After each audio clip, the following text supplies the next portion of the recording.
Selamat datang kembali di podcast Klinik Pratama Harum Medika, Solusi Sehat Keluarga Anda.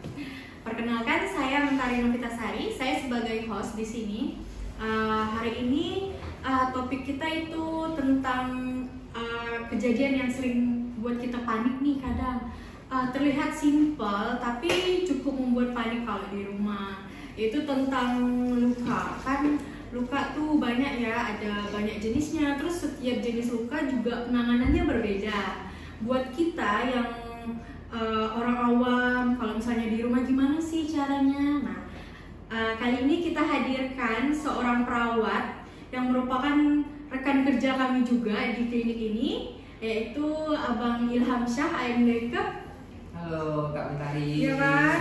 Gimana Bang Ilham, apa kabar? Alhamdulillah sehat Kak Mentari. Tadi apa kabar Kak nih? Sehat ke? Langsung ya Bang, kan hari ini topik kita tentang luka nih.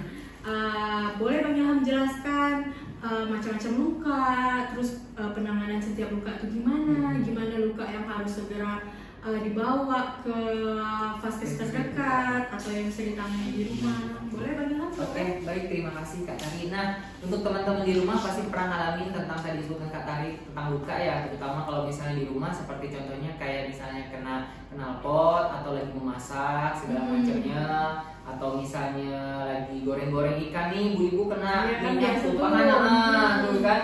Terus biasa tuh kan ada penanganannya seperti kayak kasih kecap, kasih bensin biar dingin segala macam, odol. Nah, itu sebenarnya penanganan yang salah ya Kak Mentari ya. Nanti kita bahas untuk penanganan luka bakar seperti apa. Boleh. Oke, terima kasih. Untuk macam-macam luka ini banyak sekali ya Kak Tari ya. Ada luka lecet, terus ada luka sayat, luka tusuk, sama luka memar. Nah, dari keempat luka ini biasanya beda-beda nih penanganannya nih yang biasa sering ditemui nih. Kalau misalnya luka lecet nih, kalau misalnya lagi bermain terus kena jatuh main sepeda, kalau misalnya punya adik atau misalnya lagi berkendara jatuh, nah itu luka lecet sih, bisa dibilang luka lecet karena lapisan kulitnya terkelopet gitu kan dari jaringannya, jadi disebut luka lecet. Nah, sebenarnya untuk luka lecet ini penanganannya cukup simpel sih Kak Tari, cukup diguyur pakai air aja, air mengalir gitu kan. Untuk luka lecet gitu kan karena tergores segala macam, disiram pakai air mengalir aja udah cukup.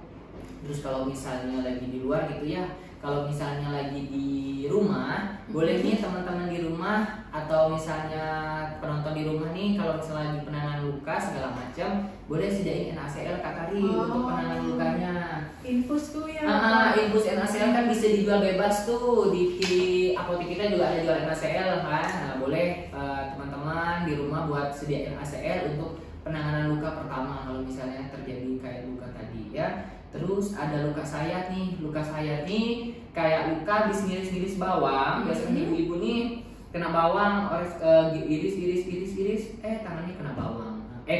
Kena pisau. Kena pisau. Nah, kalau misalnya kena pisau nih, tergantung dulu kita lihat lukanya seperti apa, parah enggak, kedalamannya seperti apa gitu kan. Kalau misalnya sekiranya masih bisa ditangani di rumah, kayak masih kedalamannya masih sedikit, boleh nih lukanya dibalut tekan. Balut tekan tuh dibalut tapi ditekan. Itu dibalut pakai apa tuh Bang? Kalau untuk balutnya yang penting bersih ya, bukan baju kotor. Sekiranya ada baju baru nih, baju baru dari laundry, sekiranya menurut kita bersih udah langsung dibalut aja, dibalut tekan gitu ya. Pakai tisu juga tisu nggak apa-apa. Yang penting kalau misalnya ada aliran darah yang mengalir, ditekan aja sekitar 1-2 menit, udah ibaratnya udah cukup buat si darahnya berhenti gitu sih. Terus baru sambil itu kalau misalnya itu diguyur juga nggak apa-apa sambil ditekan tuh kan. Untuk lukanya biar berhenti gitu sih Kak Tari. Terus untuk luka tusuk nih, nah kalau luka tusuk ini biasanya identik dengan kalau misalnya kita lagi di kampung-kampung gitu ya, tertusuk duri, tertusuk paku, jarum. Nah, itu sebenarnya penanganannya juga kurang lebih sama, cuman tergantung dari kondisi dari yang si pencetusnya tadi. Entah mungkin paku atau mungkin jarum di rumah ya. Kalau misalnya sekiranya paku, kita tutup pakunya berkarat gitu kan, itu ada risiko infeksi kan. Nah untuk resiko infeksi itu mungkin bisa dibawa ke paskes selanjutnya, paskes tingkat pertama untuk penanganan dari infeksi tadi. Soalnya kalau di rumah kan nggak mungkin ada ibaratnya obat suntik apa namanya injeksi tetanus. Tetanus. Kalau Kalau kena paku, kalau misal di rumah kan nggak mungkin ada itu ya, mungkin bisa dibersihin dulu di rumah mungkin. Kalau misalnya luka tusuk, kalau misalnya tusuk pisau, misalnya tusuk pisau nih, ada juga pisau tuh kayak mungkin di film-film tuh kan, tusuk itu jangan ditarik sebenarnya kan gitu, jadi dibiarin dulu. Yang penting ininya udah tusuk, terus ininya dibalut aja itu pisaunya tuh, area pisaunya tuh biar nggak masuk ke dalam lagi kan. Kalau misalnya udah dibawa itu bawa ke paskes selanjutnya. Biar ibaratnya kalau misalnya tusuk terus ditarik kan otomatis kan keluar darahnya. Kita nggak tahu ibaratnya penanganannya seperti apanya gitu. Mungkin kalau misalnya lagi itu kalau luka tusuk itu lebih diitukan aja dulu sih Kak Tari. Berarti kalau misalnya ada luka tusuk itu dibalut aja dulu ya untuk setidaknya mengurangi darah yang keluar ya kan, baru bawa ke paskes selanjutnya atau puskesmas terdekat ya. Itu kalau misalnya luka tusuk, kalau misalnya di adegan-adegan kayak di film-film kan kayak tusuk cabut gitu kan, itu pasti salah ya kawan-kawan. Kecuali kalau misalnya kayak tusuk duri, duri itu boleh dicabut, dikasih NaCl kah, air mengalir kah, dibalutkan seperti itu sih. Mau nanya nih Bang Ilham, biasanya kan kalau misalnya yang kita tahu nih, atau biasanya mungkin kawan-kawan di rumah juga, kalau misalnya jatuh, luka lecet, kadang kan ada yang bilang nih dibersihkan pakai alkohol atau dibersihkan pakai Rivanol. Nah menurut Bang Ilham, sebenarnya penanganan yang tepat tuh gimana sih? Apakah cukup disiram di air mengalir, habis itu dibersihkan pakai NaCl, atau disiram pakai air mengalir dulu baru ditekap pakai Rivanol, itu gimana? Nah sebenarnya untuk penggunaan alkohol itu waktu pas pertama-tama mungkin disarankan seperti itu. Sekarang udah ada penelitian baru disarankan untuk misalnya penggunaan alkohol itu nggak dianjurkan dalam penanganan luka, kecuali kalau misalnya ada risiko infeksi tadi di area luka, atau mungkin karena area infeksi itu kayak misalnya lukanya kayak udah kemerahan, terus bernanas segala macam. Nah itu boleh kasih alkohol atau Rivanol gitu kan, buat si bakterinya ini matikan bakterinya. Untuk penanganan di rumah sebenarnya itu untuk penggunaan alkohol atau Rivanol tadi itu untuk penelitian terbaru ini sekarang sebenarnya nggak dianjurkan. Lebih disarankan tadi pakai air mengalir atau NaCl untuk penanganan luka untuk di rumah seperti itu. Berarti sekarang kalau bisa pakai NaCl aja. Tapi kalau misalnya nggak ada stoknya cukup dibersihkan pakai air mengalir aja. Air mengalir terus seperti itu. Paling setelah itu baru boleh kasih kayak antiseptik kayak tadi. Boleh. Sekarang ini tambah lagi tadi kan ada yang bilang katanya luka itu harus kering. Pernah dengar kan? Nah penelitian terbaru ini ada di salah satu universitas terus mengatakan kalau misalnya lukanya nggak boleh kering. Nah sebenarnya luka itu harus lembab, nggak boleh kering lagi. Penelitian terbaru menunjukkan kalau misalnya luka kering, kita kan pakai kasa atau segala macamnya gitu kan, itu resiko buat kasanya buat nempel, nempel ke luka, otomatis susah buat ngebukanya kan, disiram segala macamnya. Nah sekarang ini lebih disarankan buat luka tuh dibuat lembab, nggak kering, nggak basah, dibuat lembab. Penanganan luka sebenarnya seperti itu sih, kayak misalnya di rumah ada itu kan antiseptik tadi itu boleh kasih betadine gitu kan. Yang penting luka tuh jangan terbuka. Kalau misalkan ada luka nih dibuka aja nggak apa-apa biar kering, katanya kan bagus. Nah sebenarnya itu nggak boleh, udah nggak dianjurkan lagi, bukan nggak boleh, nggak dianjurkan lagi. Soalnya kan banyak pro kontra ya Bang, kadang ada yang bilang lukanya jangan ditutup, nanti makin lama keringnya lembab. Ada juga yang bilang loh gimana kalau misalnya nggak ditutup, saya kerja loh, nanti misalnya kuman dari luar apa segala macam tuh nempel. Nah gitu, jadi gimana tuh bagusnya? Nah sebenarnya untuk kayak gitu tuh lebih ini sih Kak Tari, ditutupnya mungkin jangan terlalu kuat, tapi jangan terlalu lama. Kalau misalnya pembersihan luka, perawatan luka itu sepertinya satu hari sekali boleh diganti untuk perawatan luka tertentu aja boleh satu hari sekali. Yang diwajibkan emang biar nggak infeksi tadi, seperti itu sih Kak Tari. Mungkin kalau antisipasinya kalau misalnya kita memang harus kerja di luar rumah, kalau menurut saya nih Bang, pas lagi keluar mungkin boleh kali ya gitu pakai kasa atau apa, tapi jangan terlalu rapat kan.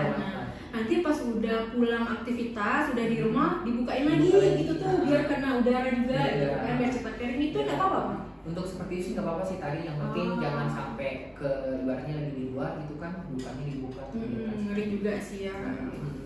Terus tadi kan ada luka bakar ya tadi ya, saya lupa juga nyebutkan. Nah, untuk penanganan luka bakar sebenarnya di masyarakat awam, khususnya di kayak di kampung-kampung mungkin kan lebih kayak luka bakar nih kena bensin, kayak kena bensin, kena motor, terus lagi masak goreng-goreng ikan segala macam, karena tuh biasanya kasih odol, kasih kecap segala macam. Nah, penanganan itu sebenarnya nggak dianjurkan lagi Kak Tari.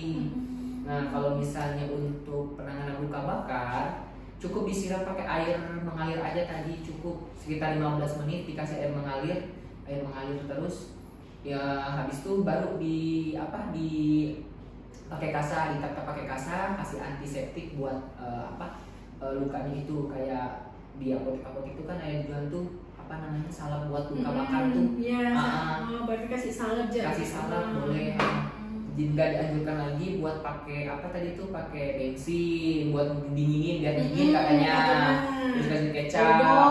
Ada juga yang bilang kasih mentega loh, kan meleleh tuh. Iya, sebenarnya tuh nggak dianjurkan lagi. Ibaratnya gini Kak Tari, kalau misalnya luka di bagian kita, terutama luka bakar, analoginya kita analogikan sebagai tangan kita nih, kulit kita sebagai kertas, gitu. Kalau misalnya kena air, otomatis kan kalau kertas kan langsung mati, langsung padam gitu kan. Jadi analoginya mungkin seperti itu Kak Tari. Jadi kalau misalnya luka, langsung disiram air aja, air mengalir. Gitu sih untuk penanganan lukanya seperti itu. Jadi kalau misalnya jangan dikasih aneh-aneh lagi lah. Ibaratnya kasih odol segala macam. Justru kalau misalnya kita kasih odol, malah makin panas kan luka kita makin panas. Yang ada malah makin iritasi, malah makin kemana-mana nanti lukanya.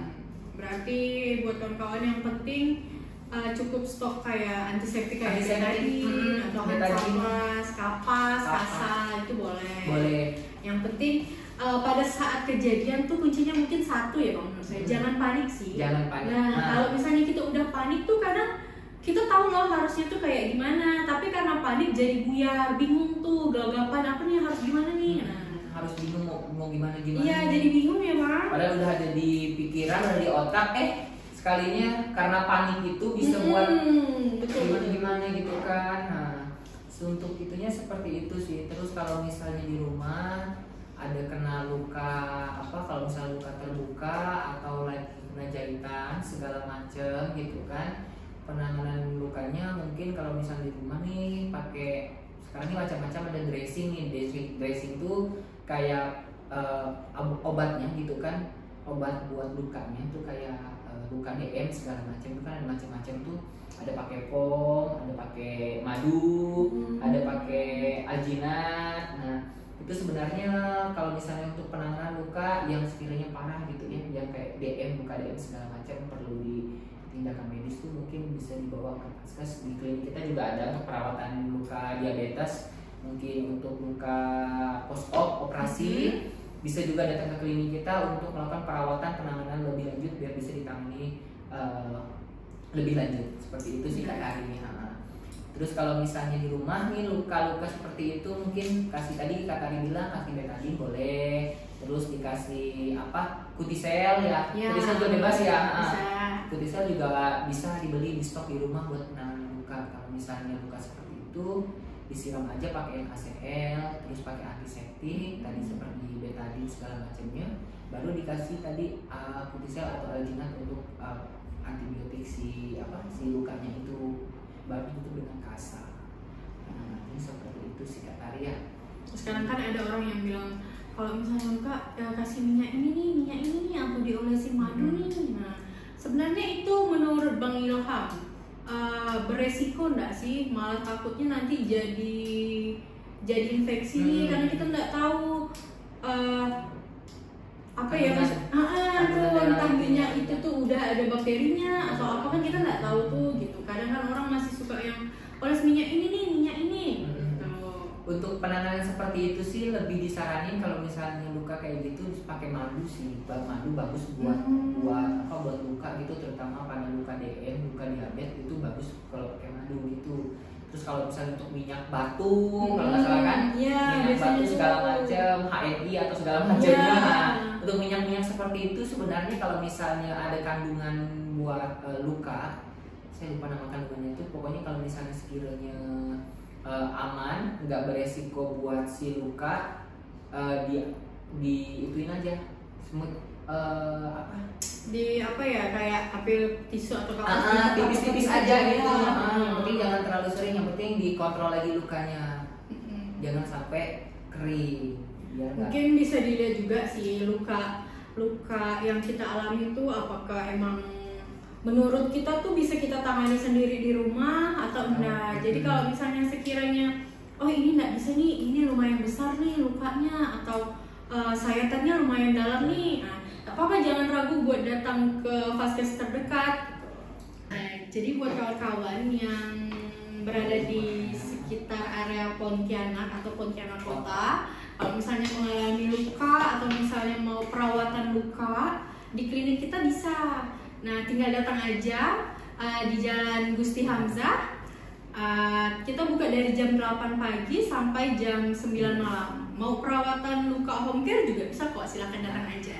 Untuk penanganan luka nanti biar bisa ditangani dengan serius ya, dengan kalau misalnya lagi luka, perawatan luka post op atau perawatan luka jahit, luka diabetes, boleh datang ke klinik kita buat nanti kita observasi lukanya seperti apa, penanganannya seperti apa. Oke. Terima kasih Bang Ilham. Sama-sama Kak Tari. Buat ilmu dan wawasan barunya gitu loh. Semoga bermanfaat buat kita semua. Sekian dan terima kasih. Jangan lupa like, komen, dan subscribe. Assalamualaikum warahmatullahi wabarakatuh.